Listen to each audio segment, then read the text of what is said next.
जनसंवाद न्यूज, सत्य आणि विश्वासाची बातमी। अंबरनाथ मधील कल्याण बदलापूर महामार्गावरील ITI समोर आज सकाळी पुन्हा भीषण अपघात झालाय।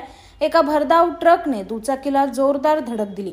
या अपघातात दुचाकीवरील 2 तरुण गंभीर जखमी झाले असून त्यांच्यावर उल्हासनगरच्या खासगी रुग्णालयात उपचार सुरू आहेत।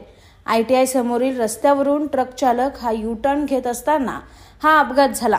कालच अंबरनाथच्या उड्डाणपुलावर झालेल्या भीषण अपघातात 4 जणांचा मृत्यू झाला होता। त्यानंतर आज पुन्हा सकाळी हा अपघात घडला आहे।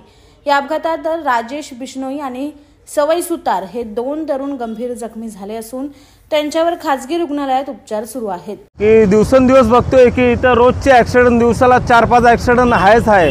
तर माझं आता मी मग अर्धा तास अगोदर एवढा भयंकर ॲक्सिडेंट झाला। तुम्ही ॲक्टिवा बघू शकता इथं की दिवसेंदिवस अपघात होतात आहे। पण मी सामाजिक कार्यकर्त्याच्या हिसाबाने मी सरकारी यंत्रणेला जेव्हा फोन लावतो 102 किंवा 108 किंवा 100 नंबरला, अगदी 20-20 मिनिटाला ॲम्ब्युलन्स येते, अर्धा तासाला ॲम्ब्युलन्स येते, पण तत्पर ॲम्ब्युलन्स येत नाही। जेणेकरून जो तडफडणारा जो हे झालेला आहे की जखमी झालेला अवस्थेत असलेला किंवा सिरियस पेशंट असलेला तो कसा काय लवकरात लवकर होईल तो बरा, की कारण की तडपून लगेच त्या जीव जाणार।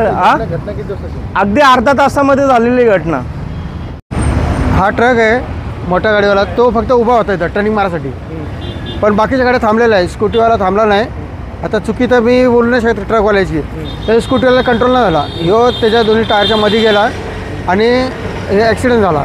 पण लोक काय मोठ्या गाडीवाला दोष देतील, यांनी हे केला त्याच्यामुळे झाला, टर्न इथं नाही मारला पाहिजे। तुम्ही ब्रेकरचा बी बघितलं असतील, मध्ये ब्रेकर नव्हतं तर ते ITIची पोरगी उडवली गेली ती, त्याच्यानंतर ब्रेकर बांधला तर त्याच्यानंतर ते 2 पोरं मेली। ती 2 पोरांमध्ये पट्टा मारल्यानंतर दुसऱ्या दिवशी पट्ट्यावर गाडी गेली। म्हणजे एखाद्याला कंट्रोल करायचं असेल ना तर गाडी चालवणं बिलवणं ह्याच्यावर बी कंट्रोल केली पाहिजे। तुम्ही टर्निंग बघत नाही, काय नाही बघत, आणि तिथे ब्रेकर बनवा, सिग्नल बनवा, सिग्नलवर पण असे ॲक्सिडेंट करत असतात। मग लोकांना हेच सांगतो मी की तुम्ही तुमचा जीव सांभाळा आणि लोकांचा पण सांभाळा। तुमच्यामुळे फुकट कुणाचा जीव नाही गेला पाहिजे।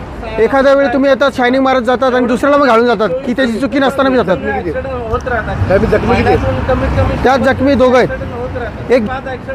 एक गेला बोलतात अशी मला माहिती मिळाली, आणि एक जखमी। जनसंवाद न्यूज, सत्य आणि विश्वासाची बातमी। आजच सबस्क्राइब करून बेल आयकॉनला क्लिक करा आणि पहा ताज्या घडामोडींचा अचूक अंदाज आपल्या मोबाईलवर।